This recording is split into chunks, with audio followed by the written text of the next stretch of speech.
Bueno, Gloria, bienvenida. Muchas gracias. Un gusto Tengo estar que acá. decirte que la verdad es un inmenso placer tenerte aquí y también para la barra de amigos que me han enviado todos tus materiales desde que comenzó aquella explosión de Gloria Álvarez hace casi un año. Sí, fue el 19 de septiembre del año pasado que yo di el discurso y se empezó a viralizar en octubre del año pasado. Así es. Sí. ¿Y por qué se viralizó? Pues la ¿Por verdad. qué crees? Pues de lo que la gente me ha dicho, siempre me expresan, pudiste concretar y sintetizar un sentimiento que yo tenía y que no sabía cómo sacarlo, dijiste cosas que son muy clave, amarraste historia con realidad, entonces creo que muchas personas tendrán cada quien su razón de por qué lo compartió, pero ese es el sentir que me ha llegado a mí. Estas son las imágenes, este es el momento, Sí.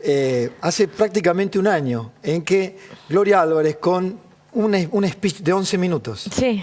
A ver, ¿podemos escuchar una partecita? Que hemos platicado y compartiendo lo que hemos compartido, a lo primero que se encarga es a desmantelar instituciones poco a poco, a reescribir constituciones para poderlas acomodar a los antojos de los diferentes líderes corruptos que tenemos en Latinoamérica.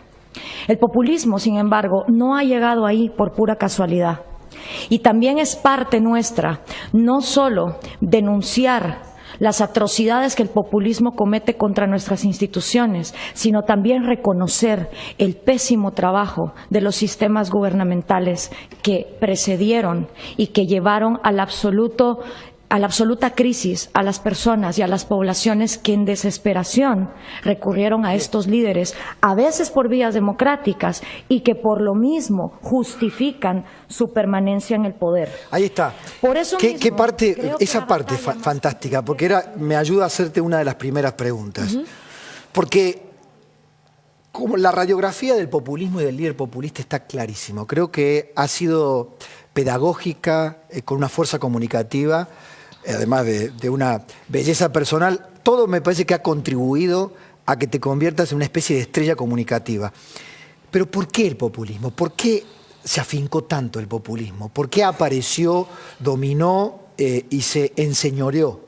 En América Latina, por ejemplo. Bueno, yo creo que el gran responsable de eso fue la gran mentira que nos dijeron a todos los latinoamericanos en los años 90, cuando la mayoría de nosotros entramos a procesos democráticos nuevos en la región, saliendo de dictaduras militares, y producto del consenso de Washington, a todos nos mintieron y nos dijeron que aquí iba a haber libre mercado y que aquí iba a haber capitalismo y que nos íbamos a liberar de una economía que el gobierno y el Estado habían controlado a través de una sustitución de importación y medidas proteccionistas.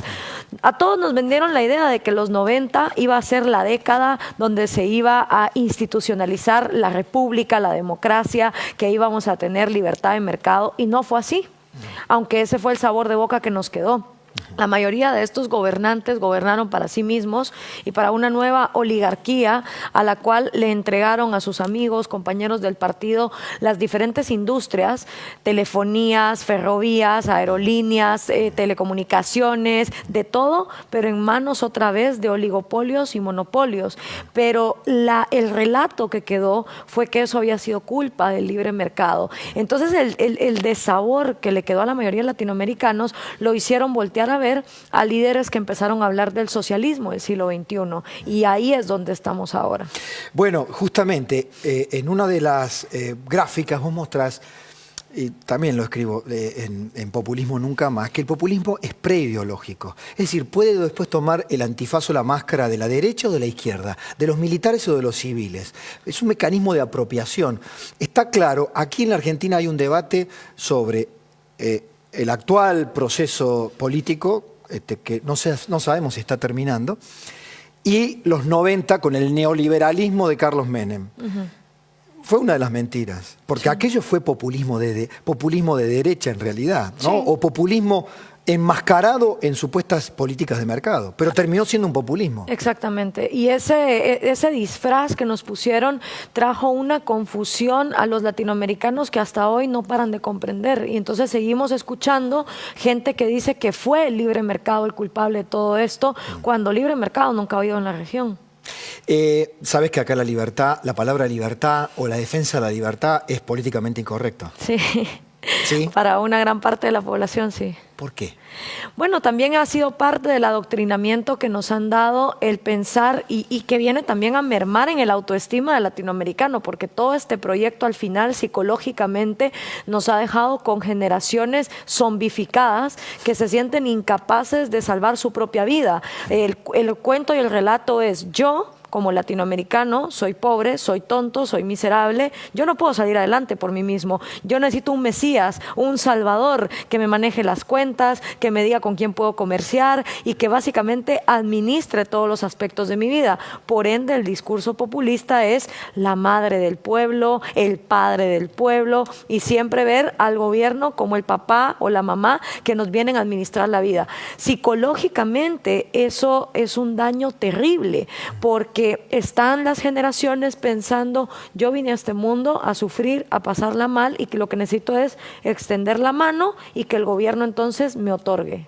Gloria, ¿cómo te vino lo libertario en el ADN, en la formación que recibiste de tus padres, en la educación que recibiste, no sé, en la escuela? En todas esas cosas. Mi familia viene de un pasado de represión cubana. Mis abuelos y mi papá son cubanos, y por el lado de mi mamá, mi abuelo salió de Hungría, también por la Unión Soviética. Entonces yo desde pequeña fui puesta en contexto de lo que era el comunismo, las tarjetas de racionamiento, la escasez, que esto venía desde Rusia, y obviamente yo crecí sabiendo que era injusto que hubiera un dictador o un militar o cualquier tipo de régimen que tratara de suprimir la voluntad individual a la que todos tenemos derecho. Pero aún así yo creía que el gobierno debía encargarse de ciertos aspectos de la vida de las personas. Es decir, no por el relato de mi familia yo decía: bueno, entonces no tenemos que meter al gobierno en nada. Estudié en la Universidad Francisco Marroquín por pura elección, porque yo quería estudiar Relaciones Internacionales. No sabía que era una universidad libertaria, no tenía idea que era una universidad casi única, no digamos en el continente latino, sino a nivel mundial, y ahí obviamente se me expuso ante la economía austriaca versus la economía keynesiana, digamos, que es la que le ha dado forma a la CEPAL, a Raúl Prebisch y a lo que siempre hemos tenido en la región. Aún así, cuando me gradúo, sigo pensando: muy bonito el discurso liberal, muy bonito lo del libre mercado, pero para un país como Guatemala no se aplica. Ya había empezado en radio, era mi trabajo de medio tiempo mientras estudiaba, y luego estuve fuera 2 años, donde realmente me confronté a una educación más de izquierda en la Universidad de Lovaina, en una maestría de desarrollo, y me terminé por convencer de que la única forma de sacar a la gente de la pobreza es que las personas aprendan a pararse en sus propios pies, y que realmente el papel del Estado es de garantizar justicia para que las personas dentro de su autonomía puedan trabajar, puedan ejercer su libertad, pero no para transferir riqueza, sino para que cada uno cree la suya y se les proteja de que venga alguien a tratarlo de saquear. Con eso yo vuelvo a Guatemala y sigo haciendo radio, pero esta vez es una radio más consciente, más política, más analítica, y obviamente despierto el mismo odio que ahora ha despertado en todo el continente, de personas que piensan que el populismo es la vía y que a través del gobierno se han enriquecido. Entonces yo era como esa loca que en la radio está hablando de libertad y de empoderamiento y de que usemos la tecnología para educarnos. Y así llegó un movimiento cívico, y con ese movimiento cívico empezamos un trabajo investigativo profundo de decir: bueno, ya no solo se trata de izquierda y derecha, se trata de que estamos perdiendo las instituciones ante todo tipo de gobiernos. ¿Y cuál es el enemigo de la República, de las instituciones? El populismo. La frase de Mariano Grondona fue utilizada por un diario digital que también es aliado al movimiento cívico donde yo trabajo, es República GT, y 6 meses antes de que yo llegara a Zaragoza, por toda Guatemala sacamos una campaña que decía: el populismo ama tanto a los pobres que los multiplica, del diario República GT. Con lo cual, cuando yo llego a Zaragoza, estamos 3 días con un parlamento donde hay delegados de todos los países. A diferencia de mí, la mayoría de la gente ahí ya era funcionaria pública, diputados, concejales. Y habla el venezolano, habla el cubano, denunciando los derechos humanos, la falta de ellos en sus países, y la cátedra de Florentino Portero enfocada en el populismo.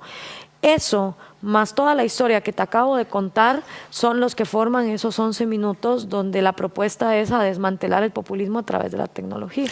Y qué profecía autocumplida la tuya, porque en uno de esos párrafos dijiste: vengo a decir que tenemos que desmantelar el populismo de la mano de las nuevas tecnologías.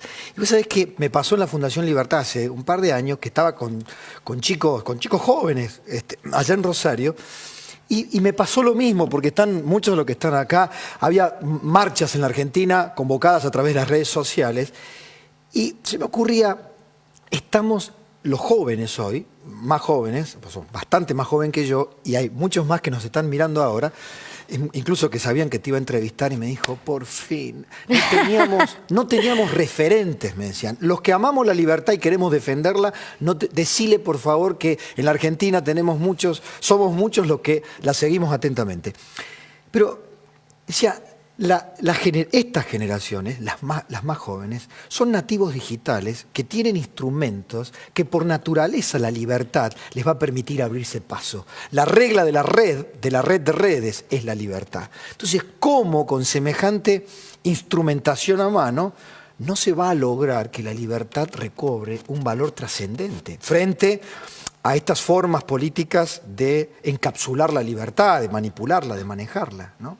Así que lo planteaste en Zaragoza y tu speech se viralizó. Sí. Por lo tanto, las redes, las nuevas tecnologías te llevaron en andas. ¿Eso sentís? ¿Qué sentís a un año de aquello? No, es increíble porque aparte cuando yo estoy ahí hablando, yo no sabía que estaban grabando en video ese discurso y yo le estaba hablando a los ahí presentes. O sea, yo era como: pongamos esto en la declaración, por favor, que vamos a era firmar. un reducto de... Entonces, imagínate mi sorpresa, cuando pasan 2 meses, yo todavía regresé a Guatemala y mi jefe me dijo: bueno, ¿y qué tal el Congreso? Yo: bien, bueno, ese tipo de cosas, donde vas, todo el mundo se da de palmaditas, vamos a cambiar el mundo, luego nada pasa.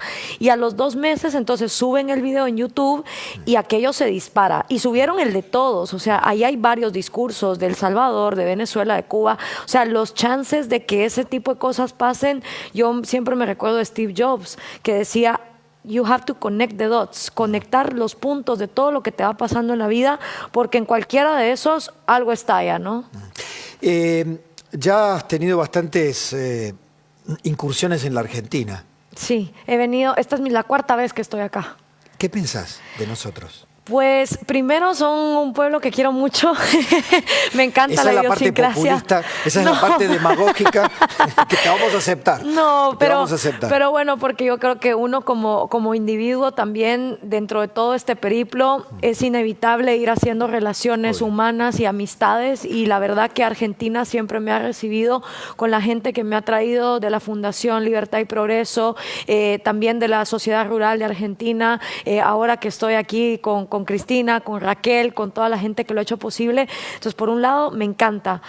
Y aparte, creo que es un país, sobre todo se ve en Buenos Aires, que fue diseñado con la grandeza mental de gente de la talla de Alberdi, y uno lo ve. Esta ciudad fue para ser grandiosa, esta ciudad fue para ser la cuna de intelectuales, de artistas, de científicos, de buscadores de la verdad, de luchadores, de filósofos, y hoy ves que están los edificios, pero como bien lo decía un filósofo que ahorita no recuerdo, el mundo en el que el humano transcurre su vida no solo es el mundo físico, no solo es el mundo tangible, sino también es el mundo de las conversaciones, y ese es un mundo que cada quien pues descubre y se va inventando. Entonces, estar en Buenos Aires es ver ese mundo físico de grandiosidad, pero en el mundo de la conversación ya hay otra cosa, ¿no?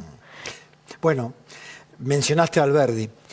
Los integrantes de la generación del 80, lo que llamamos aquí la generación del 80, que pertenecieron a la generación del 37, en rigor de verdad, en el siglo antepasado, uno de ellos fue nuestro maestro de maestros, don Domingo Faustino Sarmiento, que gracias a él tuvimos la ley de educación pública, o a instancias de él. Un hombre que, bueno, lo recordamos el 11 de septiembre, de que somos chiquititos. Este último 11 de septiembre no hubo ningún recordatorio oficial prácticamente. A Sarmiento se lo ha puesto casi como el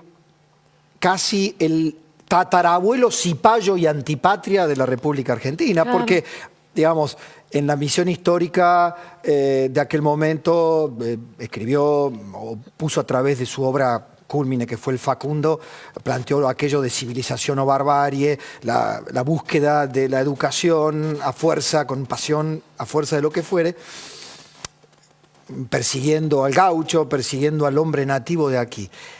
Bueno, hoy es puesto en el banquillo de los acusados, con el diario del lunes, como planteamos aquí, y no se lo ha recordado. Por lo tanto, en Argentina de hoy no solo tenemos el déficit de tener edificios magníficos y un contenido diferente, sino también algunos están intentando reescribir la historia, ¿no? Contarnos una historia diferente, o al menos imponerse a través del relato histórico, de que solo los líderes populistas hicieron grande este país. Sí, es algo que está pasando en toda América Latina. Es lo mismo que pasó con José Martí en Cuba, una figura completamente olvidada, porque ya cualquier defensor de la libertad lo que es un traidor a la patria, pro-yanqui, que lo que quería era hacer copy-paste de modelos diferentes. Y entendamos que, a ver, los yanquis no son los creadores de todo esto. Simplemente fue Estados Unidos el primer país del mundo que reconoció que todo individuo tiene derecho a vida, libertad y el perseguir su propia felicidad. Hubiera podido ser Taiwán, hubiera podido ser la India, hubiera podido ser donde fuera, que fue el primer país que hizo eso. Entonces, pero está en la naturaleza humana intrínsecamente, y eso va más allá de nuestra nacionalidad. Es genética que el humano busca su libertad, al igual que el humano busca someter a otros y esclavizarlos.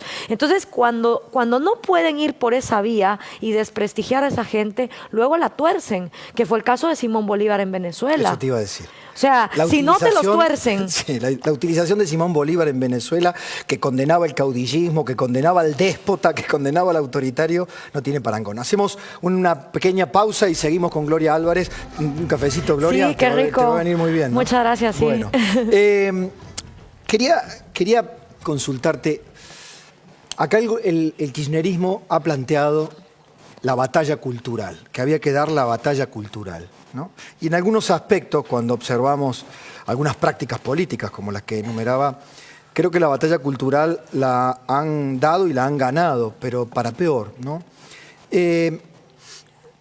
A muchos jóvenes que te pueden estar viendo ahora, ¿qué les recomendás en términos de dar una contrabatalla cultural? ¿Cómo hacer para que el populismo no se transforme en ese virus endémico sobre el cual uno parezca que nada puede hacer? Yo creo que para dar la batalla cultural tenemos que hacer uso de las herramientas que tenemos a nuestro alcance. Está claro que esto es una guerra, y las mejores trincheras que tiene cualquier joven son su perfil de Facebook, su cuenta de Twitter, su cuenta de Instagram, su canal en YouTube, sus grupos de amistades en WhatsApp, sus correos electrónicos. Es decir, cualquier joven, todo lo que transmita en materia informativa, de comunicación, de compartir, es capaz de ser un justiciero en potencia y es capaz de ser un periodista en potencia.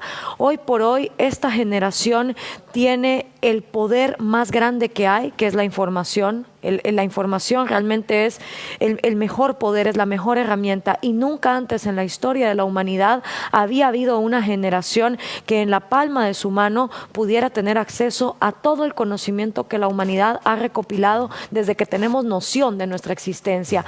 Entonces, si grandes filósofos griegos con una tecnología súper precaria fueron capaces de delimitar el sentido común que llevó a cabo la civilización occidental, ¿cómo nosotros hoy vamos a tener alguna excusa de no poder hacer exactamente lo mismo, ¿no? Viste, la acusación más clásica contra aquel que levanta la bandera de la libertad es que olvida la solidaridad o la igualdad. Eso ha sido la trampa dialéctica permanente en la Argentina. Bueno, también es cierto, y lo planteabas al principio, fue Mario Vargas Llosa el que alguna vez escribió que algunos liberales, yo diría, algunos liberales que vieron solo la libertad como el economicismo o solo la estrategia de mercado, le hicieron más daño a la causa de la libertad a veces que los propios marxistas. Palabra de Vargas Llosa.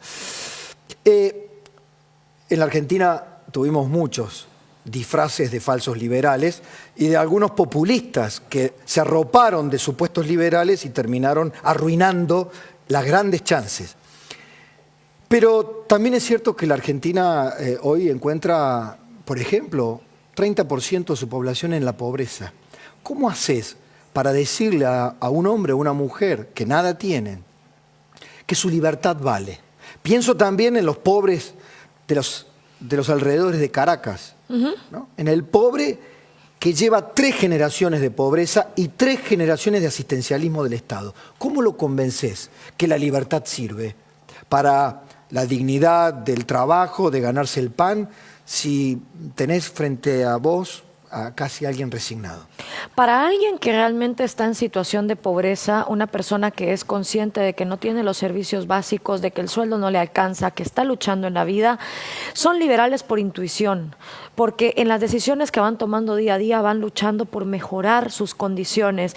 La señora que, por ejemplo, en Guatemala se despierta a las 4 de la mañana para agarrar una resma de tomates e ir al mercado, yo a esa señora decirle, a ver, usted está consciente de que usted hace estas cosas para que su hija tenga el chance de ir a la escuela que usted no tuvo, no me es muy difícil de convencerlo. La gente que realmente está en situación de pobreza y que lucha por salir de ella son libertarios por intuición, porque en sus decisiones diarias lo hacen. El problema que tenemos en este continente es con esos lores de la pobreza, esa gente que lucra del relato de vamos a sacar a los pobres de pobres. Ahí te incluís ONGeros que vienen de Suecia, de Finlandia, de Francia, a financiar conflictos internos como pasa en toda Centroamérica, pero eso sí, vienen aquí a vivir en las mejores zonas, cerca de las embajadas, cobrando unos sueldos que son mucho más del sueldo promedio que tienen los connacionales.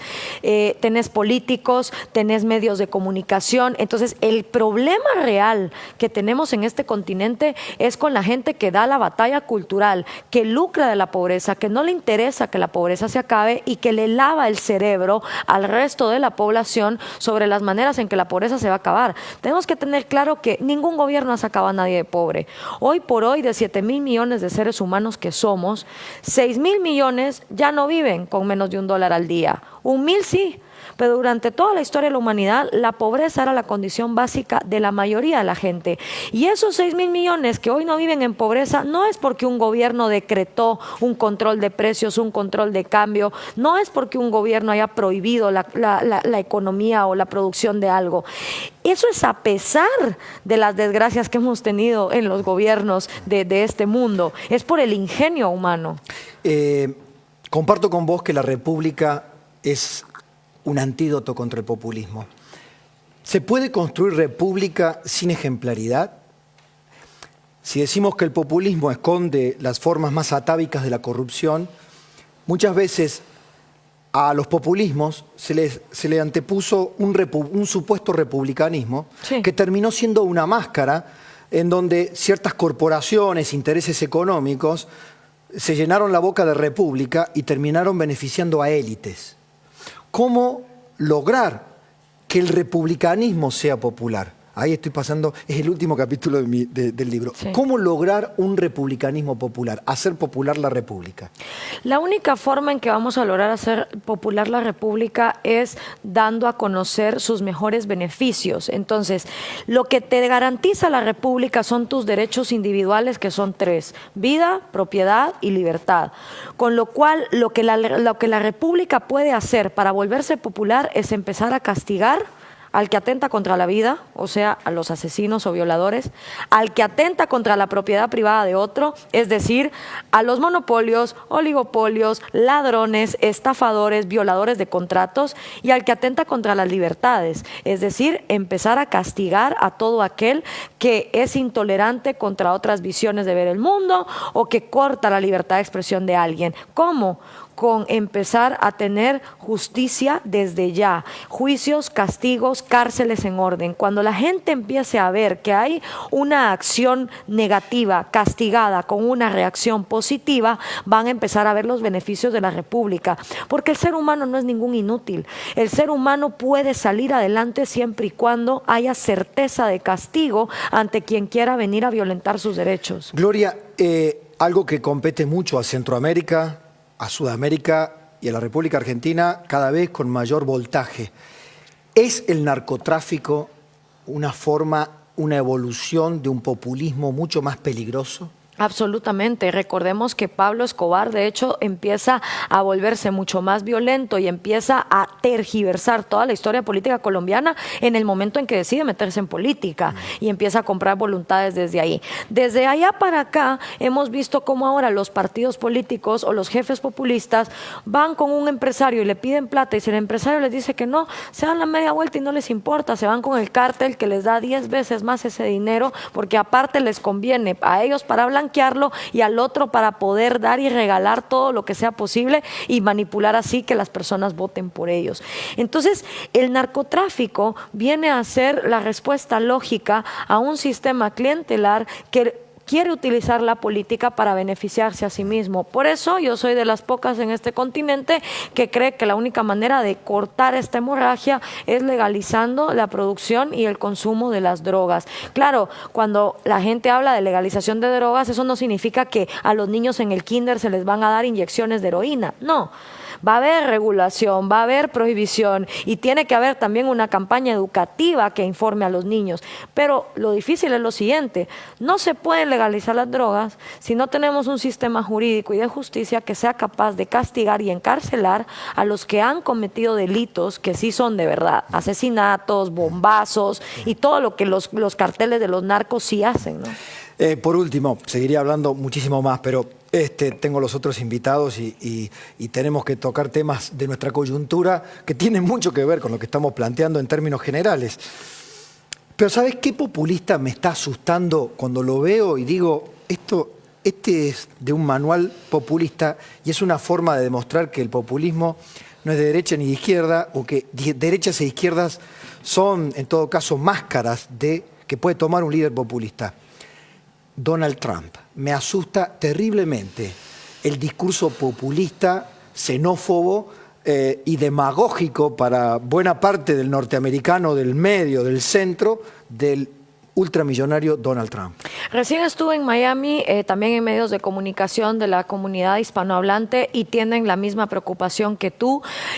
Muchos hablan, obviamente, de que el gringo WASP, el white anglo-saxon tradicional, republicano, cristiano, lo habían dejado en el olvido. No había nadie que les hablara de la xenofobia que a ellos tanto les gusta, de ese volver a levantar ese espíritu norteamericano que, a ver, seamos honestos, Norteamérica fue un país que se basó en la inmigración, pero claro, como era inmigración de polacos, escoceses, irlandeses, todos rubios, ojos azules, nadie decía nada. Ahora resulta que como la inmigración es de gente que genéticamente no nos parece tan atractiva, entonces vamos a pararla, ¿no? Pues no. O sea, obviamente el discurso de Trump está tratando de ir hacia unos votantes que otros habían dejado olvidados. Una estrategia de marketing también bastante perversa, pero inteligente, porque lo que el tipo ha hecho es decir un par de barrabasadas racistas que ahora, cuando hay un debate republicano, todo se torna a él. A otros candidatos le preguntan sobre Donald Trump, no sobre lo de la nación. Entonces yo creo que el tipo lo hizo como una estrategia marketinera para poner las cámaras a su foco, ¿no? Gloria, un placer. ¿Ya te sentís un poquito argentina? Sí, no? Me siento un poquito de Latinoamérica en cada lugar, y eso me gusta mucho porque creo que las fronteras y las divisiones nos las han metido los gobiernos en la cabeza, y nosotros como población latinoamericana cada vez estamos despertando más de lo similares que somos. Un placer tenerte aquí esta noche. Muchas gracias, y espero Pablo, que sea la primera de tantas. Gracias, Cada gracias vez a que ti. vengas te invitaremos. Muchísimas gracias, y saludos a don Mariano, que su frase, el populismo ama tanto a los pobres que los multiplica, es tan verdad hoy como siempre. Te está observando con mucha atención. Hacemos pausa y ya seguimos. Gracias. Bueno, Gloria, bienvenida. Muchas gracias. Un gusto Tengo estar que acá. decirte que la verdad es un inmenso placer tenerte aquí, y también para la barra de amigos que me han enviado todos tus materiales desde que comenzó aquella explosión de Gloria Álvarez hace casi un año. Sí, fue el 19 de septiembre del año pasado que yo di el discurso, y se empezó a viralizar en octubre del año pasado. Así es. Sí. ¿Y por qué se viralizó? Pues la ¿Por verdad... qué crees Pues de lo que la gente me ha dicho, siempre me expresan, pudiste concretar y sintetizar un sentimiento que yo tenía y que no sabía cómo sacarlo, dijiste cosas que son muy clave, amarraste historia con realidad, entonces creo que muchas personas tendrán cada quien su razón de por qué lo compartió, pero ese es el sentir que me ha llegado a mí. Estas son las imágenes, este es el momento, Sí. hace prácticamente un año en que Gloria Álvarez con un speech de 11 minutos. Sí. A ver, ¿podemos escuchar una Personas partecita? que hemos platicado y compartiendo lo que hemos compartido, a lo primero que se encarga es a desmantelar instituciones poco a poco, a reescribir constituciones para poderlas acomodar a los antojos de los diferentes líderes corruptos que tenemos en Latinoamérica. El populismo, sin embargo, no ha llegado ahí por pura casualidad. Y también es parte nuestra, no solo denunciar las atrocidades que el populismo comete contra nuestras instituciones, sino también reconocer el pésimo trabajo de los sistemas gubernamentales que precedieron y que llevaron a la absoluta crisis a las personas y a las poblaciones que en desesperación recurrieron a estos líderes, a veces por vías democráticas y que por lo mismo justifican su permanencia en el poder. Ahí está. Por eso ¿Qué mismo, parte, creo que esa la parte batalla más fantástica, porque me ayuda a hacerte una de las primeras preguntas. Porque como la radiografía del populismo y del líder populista está clarísimo. Creo que ha sido pedagógica, con una fuerza comunicativa, además de una belleza personal. Todo me parece que ha contribuido a que te conviertas en una especie de estrella comunicativa. Pero ¿por qué el populismo? ¿Por qué se afincó tanto el populismo? ¿Por qué apareció, dominó y se enseñoreó? En América Latina, por ejemplo. Bueno, yo creo que el gran responsable de eso fue la gran mentira que nos dijeron a todos los latinoamericanos en los años 90, cuando la mayoría de nosotros entramos a procesos democráticos nuevos en la región, saliendo de dictaduras militares, y producto del consenso de Washington, a todos nos mintieron y nos dijeron que aquí iba a haber libre mercado y que aquí iba a haber capitalismo y que nos íbamos a liberar de una economía que el gobierno y el Estado habían controlado a través de una sustitución de importación y medidas proteccionistas. A todos nos vendieron la idea de que los 90 iba a ser la década donde se iba a institucionalizar la república, la democracia, que íbamos a tener libertad de mercado, y no fue así, aunque ese fue el sabor de boca que nos quedó. La mayoría de estos gobernantes gobernaron para sí mismos y para una nueva oligarquía a la cual le entregaron a sus amigos, compañeros del partido, las diferentes industrias, telefonías, ferrovías, aerolíneas, telecomunicaciones, de todo, pero en manos otra vez de oligopolios y monopolios. Pero el relato que quedó fue que eso había sido culpa del libre mercado. Entonces el desabor que le quedó a la mayoría de latinoamericanos lo hicieron voltear a ver a líderes que empezaron a hablar del socialismo del siglo XXI, y ahí es donde estamos ahora. Bueno, justamente en una de las gráficas vos mostrás, y también lo escribo en Populismo Nunca Más, que el populismo es preideológico. Es decir, puede después tomar el antifaz o la máscara de la derecha o de la izquierda, de los militares o de los civiles. Es un mecanismo de apropiación. Está claro, aquí en la Argentina hay un debate sobre el actual proceso político, que no sabemos si está terminando, y los 90 con el neoliberalismo de Carlos Menem. Fue una de las mentiras, porque sí, aquello fue populismo de derecha en realidad, ¿no? Sí. O populismo enmascarado en supuestas políticas de mercado, pero terminó siendo un populismo. Exactamente, y ese disfraz que nos pusieron trajo una confusión a los latinoamericanos que hasta hoy no paran de comprender, y entonces seguimos escuchando gente que dice que fue el libre mercado el culpable de todo esto, cuando libre mercado nunca ha habido en la región. Sabes que acá la palabra libertad o la defensa de la libertad es políticamente incorrecta. Sí. ¿Sí? Para una gran parte de la población, sí. ¿Por qué?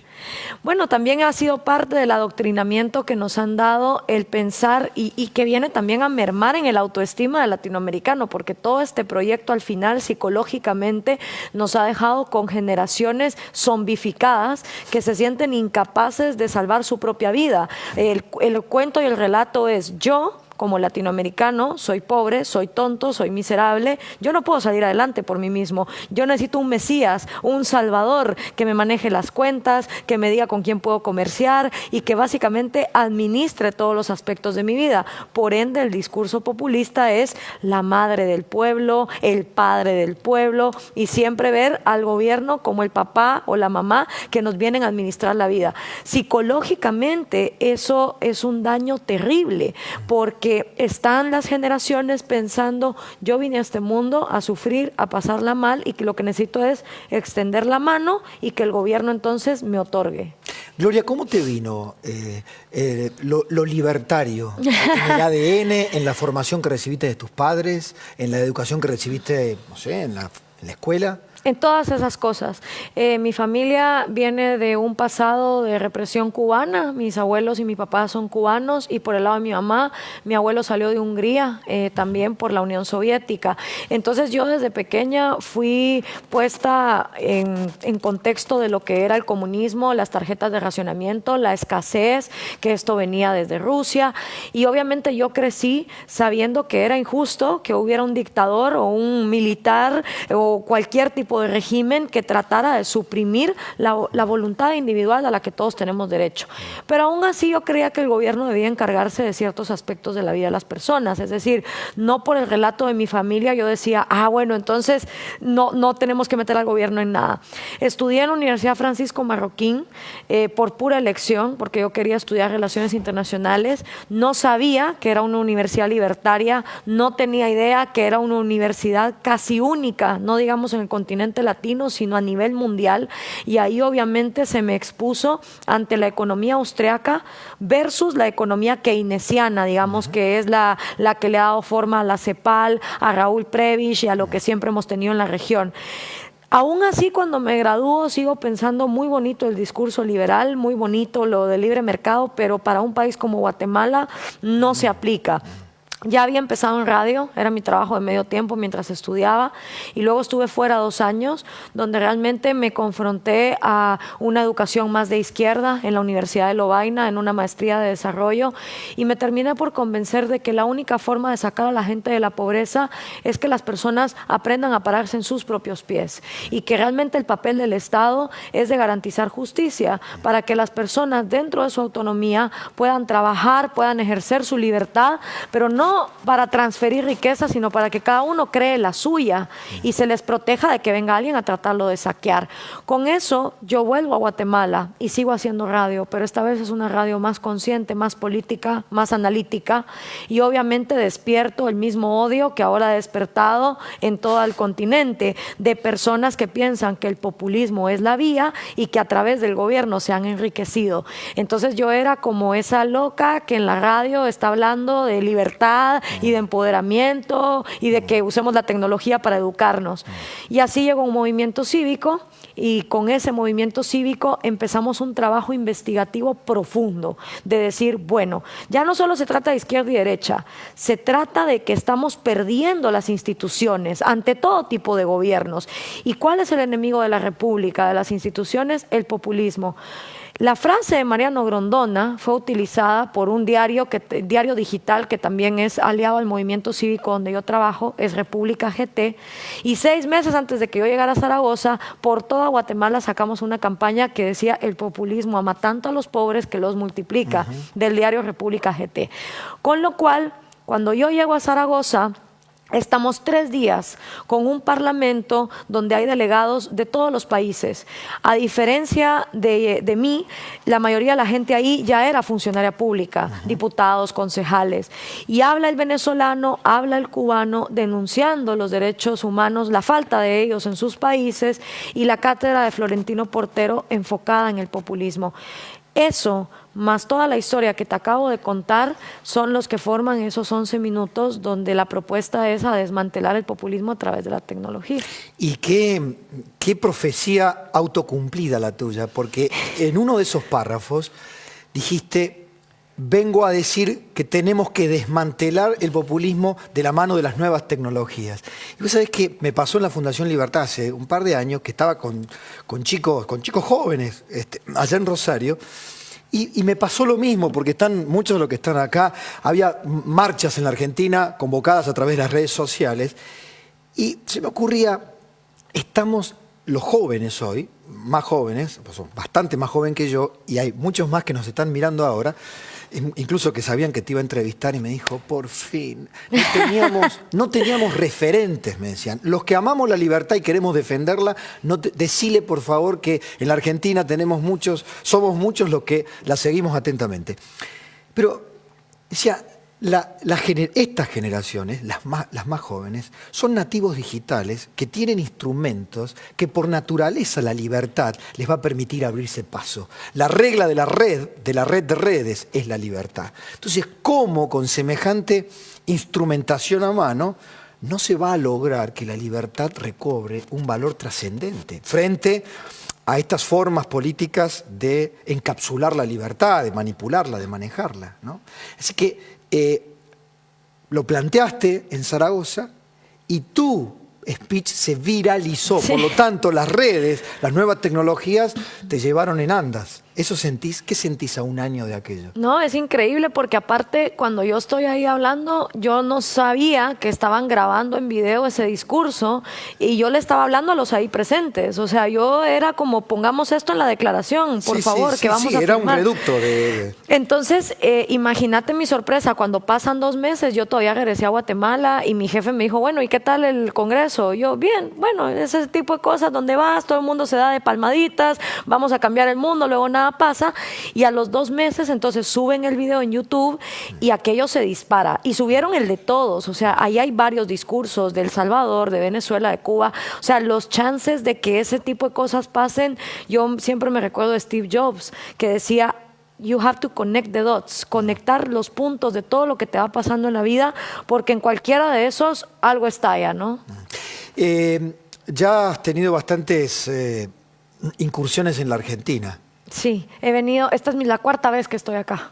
¿Qué pensás de nosotros? Pues primero son un pueblo que quiero mucho, me encanta esa la es la parte idiosincrasia. populista, esa es la parte demagógica que te vamos a aceptar. No, Vamos a aceptar. pero bueno, porque yo creo que uno como individuo también dentro de todo este periplo es inevitable ir haciendo relaciones humanas y amistades, y la verdad que Argentina siempre me ha recibido con la gente que me ha traído de la Fundación Libertad y Progreso, también de la Sociedad Rural de Argentina, ahora que estoy aquí con Cristina, con Raquel, con toda la gente que lo ha hecho posible. Entonces, por un lado, me encanta. Y aparte, creo que es un país, sobre todo se ve en Buenos Aires, que fue diseñado con la grandeza mental de gente de la talla de Alberdi, y uno lo ve. Esta ciudad fue para ser grandiosa, esta ciudad fue para ser la cuna de intelectuales, de artistas, de científicos, de buscadores de la verdad, de luchadores, de filósofos, y hoy ves que están los edificios, pero como bien lo decía un filósofo que ahorita no recuerdo, el mundo en el que el humano transcurre su vida no solo es el mundo físico, no solo es el mundo tangible, sino también es el mundo de las conversaciones, y ese es un mundo que cada quien pues descubre y se va inventando. Entonces, estar en Buenos Aires es ver ese mundo físico de grandiosidad, pero en el mundo de la conversación ya hay otra cosa, ¿no? Bueno, mencionaste a Alberdi. Los integrantes de la generación del 80, lo que llamamos aquí la generación del 80, que pertenecieron a la generación del 37, en rigor de verdad, en el siglo antepasado, uno de ellos fue nuestro maestro de maestros, don Domingo Faustino Sarmiento, que gracias a él tuvimos la ley de educación pública, o a instancias de él. Un hombre que, bueno, lo recordamos el 11 de septiembre, de que somos chiquititos. Este último 11 de septiembre no hubo ningún recordatorio oficial prácticamente a Sarmiento. La obra de Vargas Llosa. En la Argentina tuvimos muchos disfraces de falsos liberales y de algunos populistas que se arroparon de supuestos liberales y terminaron arruinando las grandes chances. Pero también es cierto que la Argentina hoy encuentra, por ejemplo, 30% de su población en la pobreza. ¿Cómo haces para decirle a un hombre o una mujer que nada tienen que su libertad vale? Pienso también en los pobres de los alrededores de Caracas, ¿no? En el pobre que lleva 3 generaciones de pobreza y 3 generaciones de asistencialismo del Estado. ¿Cómo lo convences que la libertad sirve para la dignidad del trabajo, de ganarse el pan, si tenés frente a vos a casi alguien resignado? Para alguien que realmente está en situación de pobreza, una persona que es consciente de que no tiene los servicios básicos, de que el sueldo no le alcanza, que está luchando en la vida, son liberales por intuición, porque en las decisiones que van tomando día a día van luchando por mejorar sus condiciones. La señora que, por ejemplo, en Guatemala se despierta a las 4 de la mañana para agarrar una resma de tomates e ir al mercado, yo a esa señora decirle, a ver, usted está consciente de que usted hace estas cosas para que su hija tenga el chance de ir a la escuela que usted no tuvo, no me es muy difícil de convencerlo. La gente que realmente está en situación de pobreza y que lucha por salir de ella son libertarios por intuición, porque en sus decisiones diarias lo hacen. El problema que tenemos en este continente es con esos lores de la pobreza, esa gente que lucra del relato de vamos a sacar a los pobres de pobres. Ahí te incluís ONGeros que vienen de Suecia, de Finlandia, de Francia, a financiar conflictos internos como pasa en toda Centroamérica, pero eso sí, vienen aquí a vivir en las mejores zonas, cerca de las embajadas, cobrando unos sueldos que son mucho más del sueldo promedio que tienen los connacionales. Tenés políticos, tenés medios de comunicación. Entonces, el problema real que tenemos en este continente es con la gente que da la batalla cultural, que lucra de la pobreza, que no le interesa que la pobreza se acabe y que le lava el cerebro al resto de la población sobre las maneras en que la pobreza se va a acabar. Tenemos que tener claro que ningún gobierno no ha sacado a nadie de pobre. Hoy por hoy, de 7.000 millones de seres humanos que somos, 6.000 millones ya no viven con menos de $1 al día. 1.000 sí, pero durante toda la historia de la humanidad, la pobreza era la condición básica de la mayoría de la gente.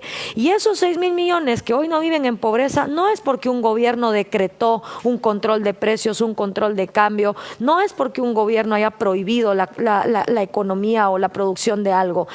Eso es a pesar de las desgracias que hemos tenido en los gobiernos de este mundo. Es por el ingenio humano. Comparto con vos que la República es un antídoto contra el populismo. ¿Se puede construir república sin ejemplaridad? Si decimos que el populismo esconde las formas más atávicas de la corrupción, muchas veces a los populismos se le antepuso un supuesto republicanismo, sí, que terminó siendo una máscara en donde ciertas corporaciones, intereses económicos, se llenaron la boca de república y terminaron beneficiando a élites. ¿Cómo lograr que el republicanismo sea popular? Ahí estoy pasando, es el último capítulo del libro. Sí. ¿Cómo lograr un republicanismo popular? Hacer popular la república. La única forma en que vamos a lograr hacer popular la república es dando a conocer sus mejores beneficios. Entonces, lo que te garantiza la república son tus derechos individuales, que son 3: vida, propiedad y libertad. Con lo cual, lo que la república puede hacer para volverse popular es empezar a castigar al que atenta contra la vida, o sea, a los asesinos o violadores, al que atenta contra la propiedad privada de otro, es decir, a los monopolios, oligopolios, ladrones, estafadores, violadores de contratos, y al que atenta contra las libertades, es decir, empezar a castigar a todo aquel que es intolerante contra otras visiones de ver el mundo o que corta la libertad de expresión de alguien. ¿Cómo? Con empezar a tener justicia desde ya, juicios, castigos, cárceles en orden. Cuando la gente empiece a ver que hay una acción negativa, castigada, con una reacción positiva, van a empezar a ver los beneficios de la... Se lo ha puesto casi como el tatarabuelo cipayo y antipatria de la República Argentina, claro, porque, digamos, en la misión histórica de aquel momento escribió o puso a través de su obra cúlmine, que fue el Facundo, planteó aquello de civilización o barbarie, la búsqueda de la educación a fuerza, con pasión, a fuerza de lo que fuere, persiguiendo al gaucho, persiguiendo al hombre nativo de aquí. Bueno, hoy es puesto en el banquillo de los acusados, con el diario del lunes, como planteamos aquí, y no se lo ha recordado. Por lo tanto, en Argentina de hoy no solo tenemos el déficit de tener edificios magníficos y un contenido diferente, sino también algunos están intentando reescribir la historia, ¿no? Contarnos una historia diferente, o al menos imponerse a través del relato histórico de que solo los líderes populistas hicieron grande este país. Sí, es algo que está pasando en toda América Latina. Es lo mismo que pasó con José Martí en Cuba, una figura completamente olvidada porque ya cualquier defensor de la libertad lo que es un traidor a la patria, pro-yanqui, que lo que quería era hacer copy-paste de modelos diferentes. Y entendamos que, a ver, los yanquis no son los creadores de todo esto. Simplemente fue Estados Unidos el primer país del mundo que reconoció que todo individuo tiene derecho a vida, libertad y el perseguir su propia felicidad. Hubiera podido ser Taiwán, hubiera podido ser la India, hubiera podido ser donde fuera, que fue el primer país que hizo eso. Entonces, pero está en la naturaleza humana intrínsecamente, y eso va más allá de nuestra nacionalidad. Es genética que el humano busca su libertad, al igual que el humano busca someter a otros y esclavizarlos. Entonces, cuando no pueden ir por esa vía y desprestigiar a esa gente, luego la tuercen, que fue el caso de Simón Bolívar en Venezuela. Eso te iba a decir. O sea, si no te los tuercen. Sí, la utilización de Simón Bolívar en Venezuela, que condenaba el caudillismo, que condenaba al déspota, que condenaba al autoritario, no tiene parangón. Hacemos una pequeña pausa y seguimos con Gloria Álvarez. Un cafecito, Gloria. Sí, qué rico. Te va a venir muy bien, ¿no? Muchas gracias, sí. Bueno, quería consultarte. Acá el kirchnerismo ha planteado la batalla cultural, que había que dar la batalla cultural, ¿no? Y en algunos aspectos, cuando observamos algunas prácticas políticas como las que enumeraba, creo que la batalla cultural la han dado y la han ganado, pero para peor, ¿no? A muchos jóvenes que te pueden estar viendo ahora, ¿qué les recomendás en términos de dar una contrabatalla cultural? ¿Cómo hacer para que el populismo no se transforme en ese virus endémico sobre el cual uno parezca que nada puede hacer? Yo creo que para dar la batalla cultural tenemos que hacer uso de las herramientas que tenemos a nuestro alcance. Está claro que esto es una guerra y las mejores trincheras que tiene cualquier joven son su perfil de Facebook, su cuenta de Twitter, su cuenta de Instagram, su canal en YouTube, sus grupos de amistades en WhatsApp, sus correos electrónicos. Es decir, cualquier joven, todo lo que transmita en materia informativa, de comunicación, de compartir, es capaz de ser un justiciero en potencia y es capaz de ser un periodista en potencia. Hoy por hoy, esta generación tiene el poder más grande que hay, que es la información. La información realmente es el mejor poder, es la mejor herramienta, y nunca antes en la historia de la humanidad había habido una generación que en la palma de su mano pudiera tener acceso a todo el conocimiento que la humanidad ha recopilado desde que tenemos noción de nuestra existencia. Entonces, si grandes filósofos griegos con una tecnología súper precaria fueron capaces de delimitar el sentido común que llevó a cabo la civilización occidental, ¿cómo nosotros hoy vamos a tener alguna excusa de no poder hacer exactamente lo mismo, ¿no? Viste, la acusación más clásica contra aquel que levanta la bandera de la libertad es que olvida la solidaridad o la igualdad. Eso ha sido la trampa dialéctica permanente en la Argentina. Bueno, también es cierto, y lo planteabas al principio, fue Mario Vargas Llosa el que alguna vez escribió que algunos liberales, yo diría, algunos liberales que vieron solo la libertad como el economicismo o solo la estrategia de mercado, le hicieron más daño a la causa de la libertad a veces que los propios marxistas.